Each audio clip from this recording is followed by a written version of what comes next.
All right. Yo, what's up, everyone?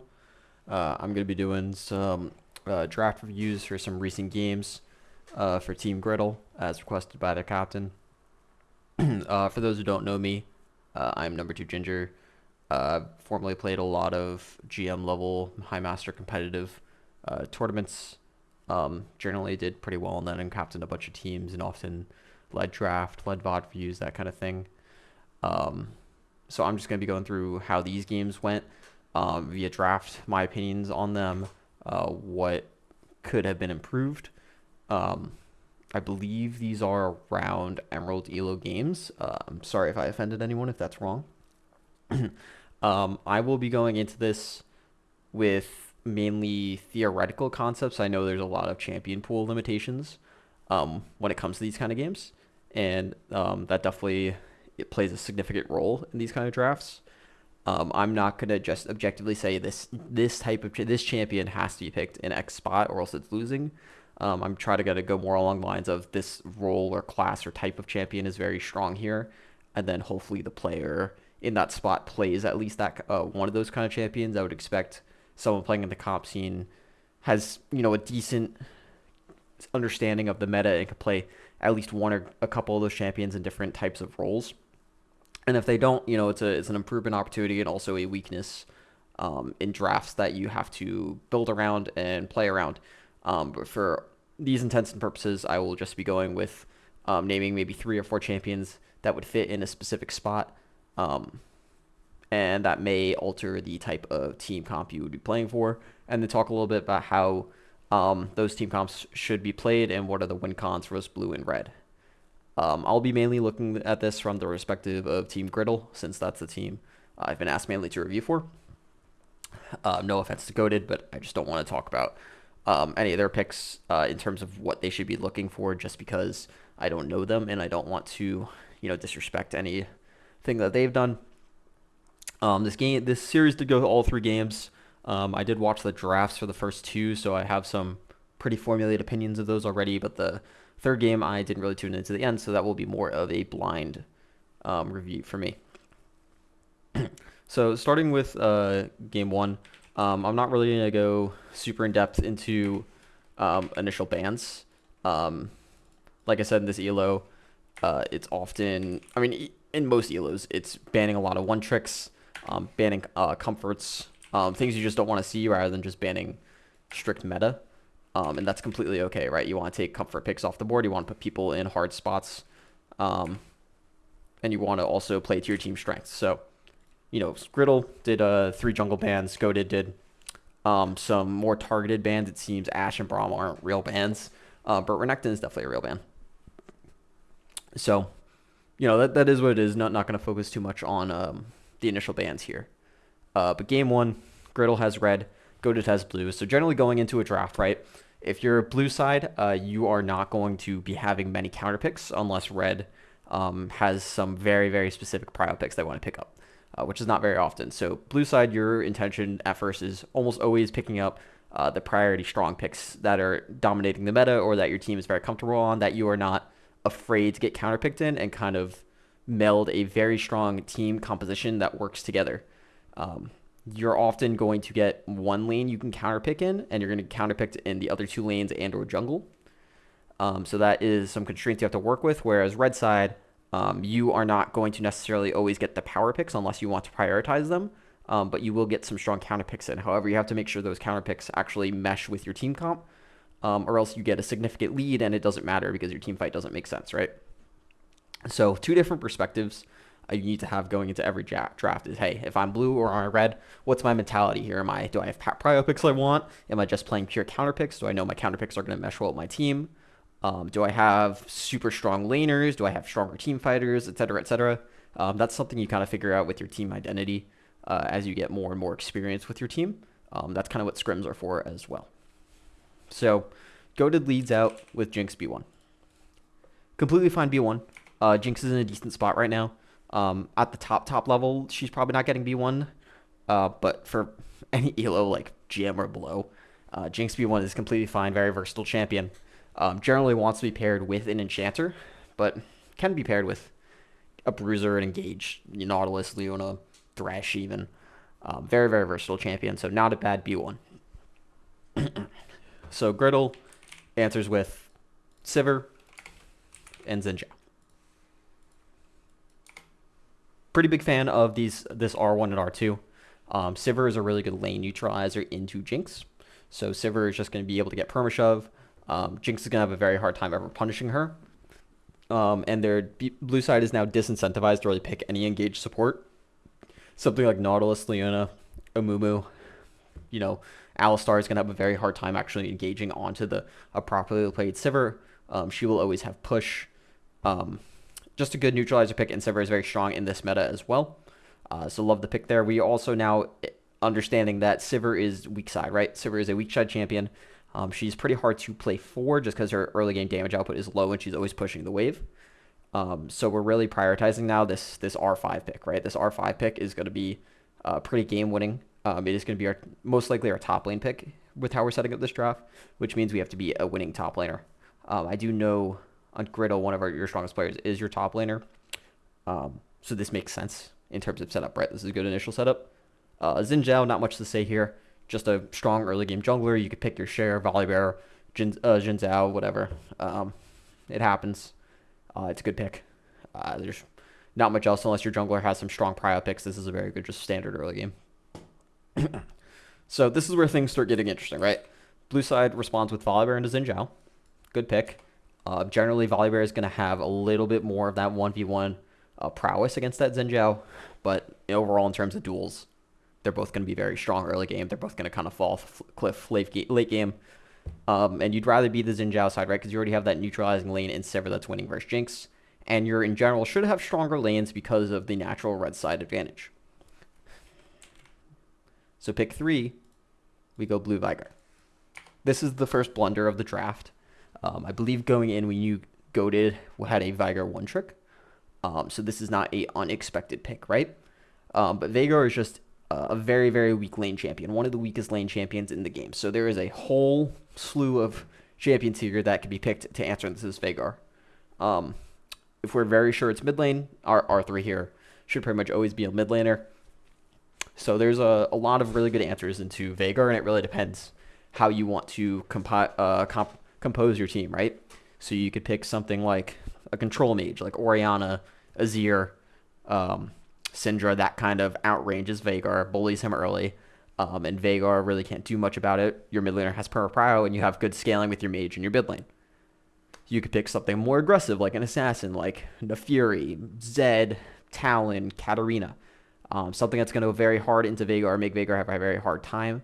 But it's also more high risk, right? You could make a misplay, Volibear could try to shut you down, but you can snowball the game. So it's high risk, high reward, also a good option. You also have your AP Assassins or your AP Bruisers, Fizz, Silas, anything of Akali, anything in that regard should do very well into at least early game Veigar. Now keep in mind, blue team also has extreme scaling now, right? You have Jinx Veigar. Jinx Veigar, you need some sort of either dive composition or an outrange composition, right? You're kind of already trending towards dive now with Sivir and Xin Zhao. And Veigar is pretty anti-dive, so you want to have champions that can get to multiple angles and get to these backliners, right? So it should be something that has that kind of get in there, kind of like a Xerath doesn't really fit the team comp. Azir doesn't really fit the team comp. Orianna is not bad for the dive. Talon's not bad for the dive. We do end up going with the Zed here. Not a bad pick. Very, very strong into the Veigar. I think it's one of the picks I mentioned. It's generally just a winning lane. Veigar has a very hard time. He needs to either get an early Zanyas or go the tier 3 armor boots, which may not even be enough. So right now, immediately, we have a winning lane mid. We have a strong prio winning lane mid. And with that strong prio winning lane, we need to be playing off that, right? So now we have bot lane that has prio, mid lane that has prio, jungle that is going to want to be dueling the Volibear early, right? So we need to be playing through our mid lane now because we're not playing through Sivir pretty much ever. So now, right now, we're immediately starting like, hey guys, we need to start talking. We have a winning mid lane here who wants to pressure this Veigar. How do we protect our mid laner? Because Zed is very vulnerable early, simply because he needs to use his W to harass if he wants to constantly push this lane, right? So he's going to be vulnerable to Volibear. and we need to be starting to talk proactively like, hey guys, we're making the Zed pick. We need to be very proactive in our protection of him and enabling him to snowball the map. We are also kind of giving away the team fight a little bit. Zed is not as strong of a team fighter as someone like Oriana would be. So immediately we're thinking, hey, we want to play more of a side lane game with Sivir and Zed, right? Sivir could sit mid lane, push the wave, be safe. Zed could play on the side lanes. Maybe now we want to think about R5. We have another side laner. Something to think about in your back pocket. We also strongly need AP here. We only have support in top lane left, so it needs to come from top lane. So now we're thinking about, hey, what are our strong top lane picks here when we are going into bans? Right? We need AP. So blue side is going to have to be blinding something. What is blue side blinding at the top lane that is strong enough to play a lane because they have Jinx Veigar, so we're already 2 thrown away lanes? We're thinking Renekton, which they banned, so no Renekton. We're thinking Aatrox. You know, we're thinking Ambessa, Fiora, Cassante, Kled even, Olaf, Rumble, all of these types of champions that are lane neutralizers or bullies, because they need some sort of winning source now. So bans start coming in. On blue side, we have an Udyr ban, and we get a Rumble ban. The Udyr is quite an interesting ban. I am assuming Griddle has an Udyr player top. That is probably where that's coming from. I really like the Rumble ban as well. Rumble's a very strong AP top lane champion that is just a complete lane neutralizer right now. On Griddle side, we go Leona and Lulu. Love the Lulu ban. That makes a lot of sense. You don't want to play against a Jinx Lulu, and you don't just want to play against a complete turbo scaling comp. It can be pretty hard to deal with early in games. Early in seasons. If you don't just dominate early game, it's really, really tough. And generally, games that aren't perfectly shot called and played well, the outscaling team will just start winning. So now R4, Griddle has the decision if they want to blind the top lane here or they just want to show support. They do go with the support show. And it is the Amumu. This is, I think, the biggest blunder of the draft for Griddle. I think we're showing our hand a bit too early here on support. I do probably always pick support here as well, but I think Amumu is not the support I pick. So what Amumu does, right, is he is basically an enchanter obliterator. He is one of the best engaged supports on Enchanter simply because he is so sticky. You get not only 1, but 2 engages early, along with then once you unlock your ultimate, they're basically permanent lockdown from far distance. The problem is Amumu loses to every tank support, every bruiser support. Thankfully, they've already banned Braum. If they locked in the Braum here, it's really, really bad for Griddle. So you got away with that one. But now we're worried about something like the Nautilus, even the Thresh, the Alistar, which, blue side, spoiler alert, does end up locking in the Alistar, which I think is a fantastic pick. Right, so now every time Amumu engages, he's just getting tanked by the Alistar. Jinx is spitting out more damage onto Amumu than Sivir can spit out onto Alistar. That is now the big problem, right? Amumu is great into enchanters, really bad into tanks. So we're blinding the Amumu here. They are just kind of be forced into picking a tank support, and now they don't have a winning bot lane still because Sivir is such a neutralizer, but the lane's not as good as we wanted it to be. I'm still okay with an engaged support in general because we really don't want like a Jinx Yumi or a Jinx Soraka or something like that, right? That's very scary. Jinx is kind of leveled down a bit now with the Alistar, but it's still a Jinx, and we still want to push our winning lane. So I really wouldn't have minded something like maybe a Nautilus, maybe a Bard if we play it, maybe a Rel. Rel's not great, but I'd still rather than a Mumu here. I think in my ideal world, I do just probably lock in the Nautilus, and I take the risk there because no matter what, even if the lane's not going well, Nautilus has such an easy move mid to pressure our Zed, move top to pressure whatever that lane may be. Amumu just has a harder time in this lane, in my opinion. Blue side also rounds out with Ambessa. Apparently, pick ban has never updated for Ambessa, so we're going to leave that blank. That's very funny, but B5 is Ambessa. Ambessa. And yeah, that's basically, what we were talking about earlier is, hey, they need a lane kind of bruiser. Now, it is a bit weird because Mbessa is historically has a pretty weak lane and then scales into a monster. So this is actually another blunder, in my opinion, by blue side. You now have 3 weak lanes with a volley bear versus a lane neutralizer in Sivir, a winning lane in Zed, a potentially roaming support in a Mumu, and now your top laner is going to get counterpicked as well, right? So what is our top lane counterpick here? It has to be AP, and it has to be winning into Mbessa, and it has to match what our team identity is here. And we still kind of can diverge into 2 different team identities. So your team fight is okay on Griddle. It's okay. It's not as good as GOATED's team fight. GOATED's team fight is very scary right now, but they take a long time to ramp up. So Griddle could lock in a team fighting based champion that could play a kind of 4-1 with Zed on the side lane and really support how those fights go and unlock Zed to kind of push on the side lane.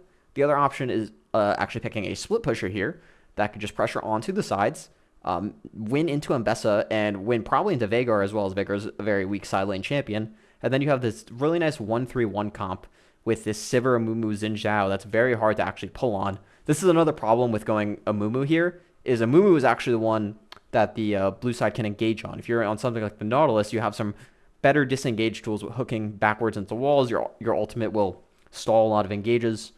So just more issues there with the Amumu. So moving into R5 here again, 2 identities here. I'd say probably the 1-3-1 in the team fight are the 2 obvious ways, and the 2 most winning champions into Mbessa that are up that I would be picking, that types of champions, are going to be either the Kennen for the team fight or the Gwen for the split. Trying to think of other. I know I said I didn't want to like boil it down into just a few champions, but we kind of put ourselves in a corner here by only having AP left to pick. Rumble would have been another great option, but Rumble is banned. I'm trying to think off the top of my head any like very, very strong AP top laners outside of that really fit into our niche.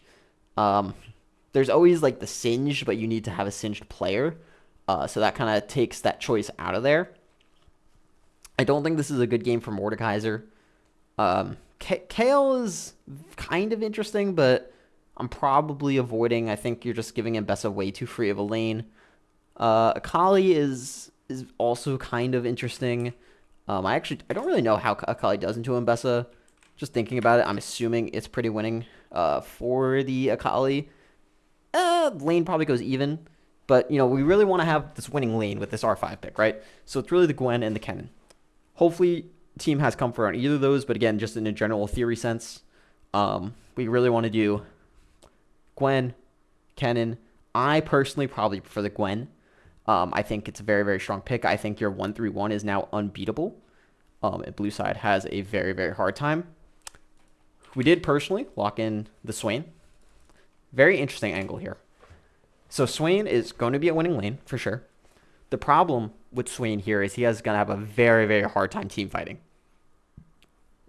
And Swain is a winning lane, but he has a hard time capitalizing on his lead.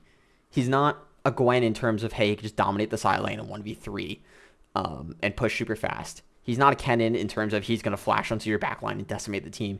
He's going to be your bruisery kind of frontline-ish person that's going to eat a lot of damage. Now, the problem is, how does he actually really get to Jinx and Veigar if he's not on the flank? It's very, very hard to get through Chompers, a Veigar Cage, a Volibear running at you, Alistar Peel. I'm not going to consider Mbessa in this factor because she's going to be diving backline. But I think Swain has a super hard time fundamentally actually getting into the backline. And that turns into a problem in the actual game too as well. So I think the Swain here in terms of full AP, fits that niche, but it doesn't exactly fit the 2 categories the team distinctly needs. It actually kind of goes right in the middle of, it's good at team fights, but it's not game winning at team fights. And it's okay at split pushing, but you can't really do much with the split push. And eventually you get to the point where you're actually kind of scared of the Mbessa 1v1 a little bit, especially if she is not completely dominated in lane.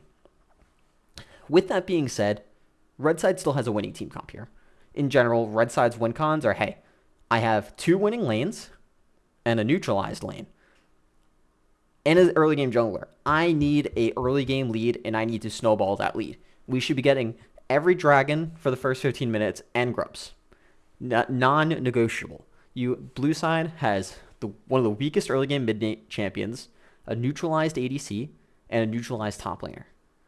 Blue side wins this game if they get to 20-ish minutes and grouping and team fighting, and they're only down by maybe 2,000 or 3,000 gold or even. If that's the game state, blue side has the advantage. Red side has a hard time team fighting. Really, really hard time team fighting. Again, all really red side is doing is running in a straight line at them. The only person that could flank is Zed. And Zed, if he snowballs and has a good game, he's the X factor there. But putting all of your marbles in just the Zed basket here is probably not the best idea to do when you have this massive R5 advantage that they just kind of gifted to you. So with that said, this game, in my opinion, really comes down to support. So what's going to be the X factor in terms of, pushing the mid and top laners lead is going to be that Amumu roam, right? Amumu should have first push and first roam with the Sivir. So Amumu needs to be hovering the Xin Zhao, needs to be hovering the Zed, and needs to be hovering topside as well when grubs are up in order to make these plays. Sivir is diveable for sure if the Volibear plays his cards right, but we're going to be assuming here that we have push in mid-top, and that Volibear needs to be covering them for our dives, right? Instead of trying to punish bot lane, because then it's just losing for blue side since they already have 2 losing lanes. We take that trade every day of the week. So, my overall conclusion here is, hey, I give advantage to red side if they punish the early game and properly play. If blue side gets out to about 20-25 minutes, only down a couple K, not down every objective, I like their odds in their team fighting. And generally, for early season competitive under like GM, generally the later game scaling team comp has a better chance. The top teams in each league usually could pull off red side pretty well. But even early in the season, you're still getting your synergy. If you haven't scrimmed this, it's a very difficult team comp to pull off.